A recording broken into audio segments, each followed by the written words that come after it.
हमने पिछले सेशन में जावा के कुछ फीचर्स के बारे में पढ़ा, कुछ उसके बेनिफिट्स के बारे में पढ़ा, पर अब हम इसके प्रैक्टिकल एस्पेक्ट को समझते हैं, किस प्रकार से जावा कार्य करता है। परंतु जावा किस प्रकार से कार्य करता है इसको जानने के लिए हमें कुछ एक टर्म्स को जानना ज़रूरी है, जिसमें सबसे पहले कंपाइलर, इंटरप्रेटर और जावा वर्चुअल मशीन की जानकारी हमें होनी चाहिए। जैसा हमने पहले भी बताया था कि अगर आपके पास बिल्कुल भी प्रोग्रामिंग का एक्सपीरियंस नहीं है, अर्थात यदि आपने कोई भी लैंग्वेज पहले नहीं सीखी तो भी कोई बात नहीं, हम हर एक कॉन्सेप्ट को यहाँ पे कवर करने वाले हैं।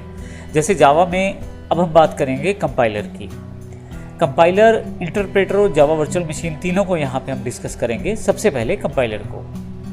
कंपाइलर हमारे पास एक सॉफ्टवेयर है छोटा सा, जो हमारे कंप्यूटर में रहता है, जिससे हम अपने सोर्स कोड को बाइनरी या मशीन कोड में कन्वर्ट कर सकते हैं। अब इसको इस एग्जांपल के द्वारा समझते हैं। बेसिकली ये लेफ्ट साइड पे यदि देखें तो हम एज अ प्रोग्रामर बात कर रहे हैं। हम लोग नॉर्मल इंग्लिश में तो प्रोग्राम टाइप कर सकते हैं, परंतु हम बाइनरी में टाइप नहीं कर पाएंगे। जैसे मान लीजिए यहाँ पे एक एग्जांपल दिया हुआ है अजय, AJAY।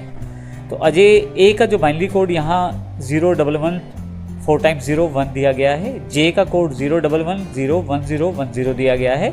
इस तरह से ए और वाई को भी कोड दिया है। अब विजय का जो कोड है वो अलग है। अब इतना कॉम्प्लिकेटेड बाइनरी कोड हम लोग इसमें काम नहीं कर पाते डायरेक्ट, लेकिन कंप्यूटर जो है वो इसी बाइनरी कोड में काम करता है।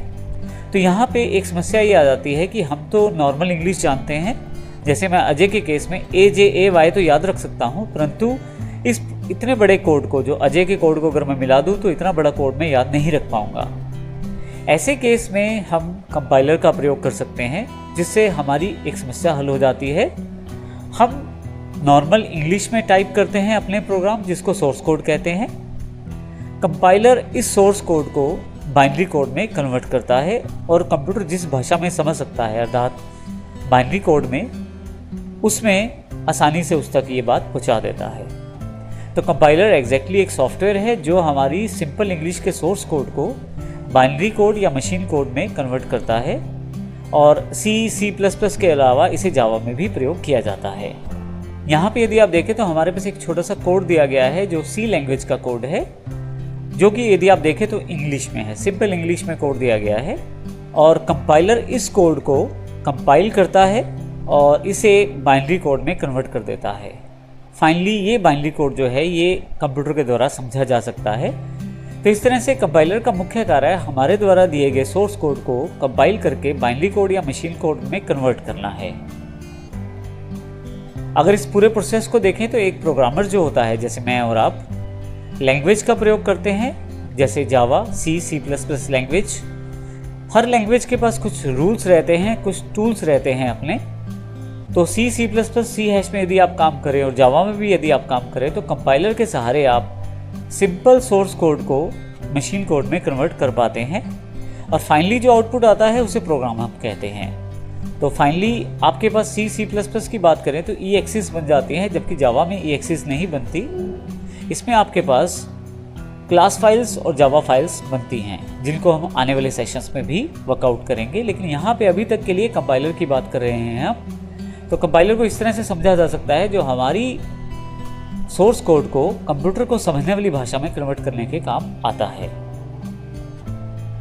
तो इस प्रकार हमने इस सेशन में देखा किस प्रकार एक कंपाइलर का प्रयोग सोर्स कोड को मशीन कोड या बाइनरी कोड में कन्वर्ट करने के काम आता है।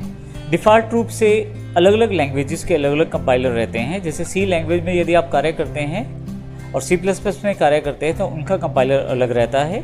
जावा का कंपाइलर अलग तरह से डिज़ाइन रहता है और अलग तरह से प्रयोग होता है। इसी तरह से बहुत सारी लैंग्वेजेस और हैं जिनमें कंपाइलर का प्रयोग किया जाता है। नेक्स्ट सेशन में हम देखेंगे कि कंपाइलर और इंटरप्रेटर किस प्रकार से प्रयोग किया जाता है, और साथ में हम ये भी जानेंगे कि कंपाइलर इंटरप्रेटर में क्या भेद है और जावा किस प्रकार से कंपाइलर और इंटरप्रेटर दोनों को प्रयोग करती है। धन्यवाद।